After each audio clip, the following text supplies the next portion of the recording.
Human beings suffer their own memory and imagination. That is, they suffer that which does not exist. What is in your memory is not existentially there, it's only in your mind. What is in your imagination is not yet, you're making it up from your experience of the past. So when things that do not actually exist, if they torment you, you must understand that the torment is entirely self-torture. 95% of human suffering is like this.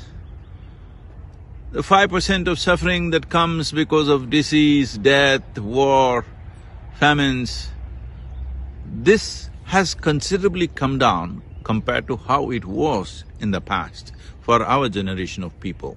Well, we are in the middle of a pandemic, everybody may dispute it, even the pandemic, I'm telling you, 1 million people unfortunately have died, many have lost their dear ones, people have lost their jobs, businesses.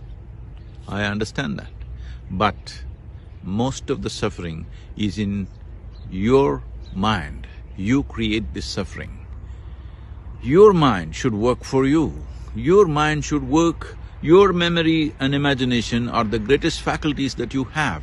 This should work to create well-being. This should create joy, this should create blissfulness. Above all, this should create new possibilities for you, not torment you.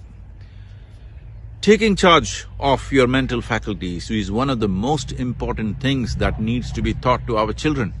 But unfortunately, we're teaching them about amoeba, we're teaching them about the lizard, we're opening up the frog's heart and looking how it beats.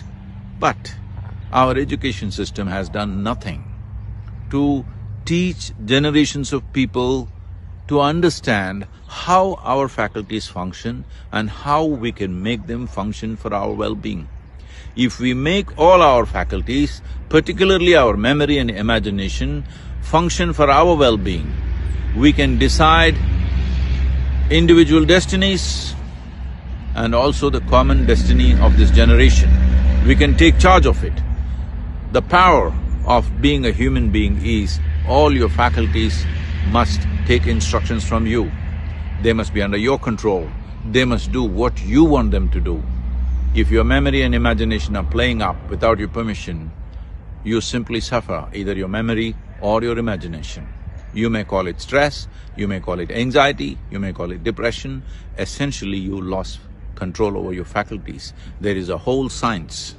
There is a whole science. As there is a science for external well-being, to create external climate and situations, there is a whole science to create an inner climate, to keep this always in the best possible way.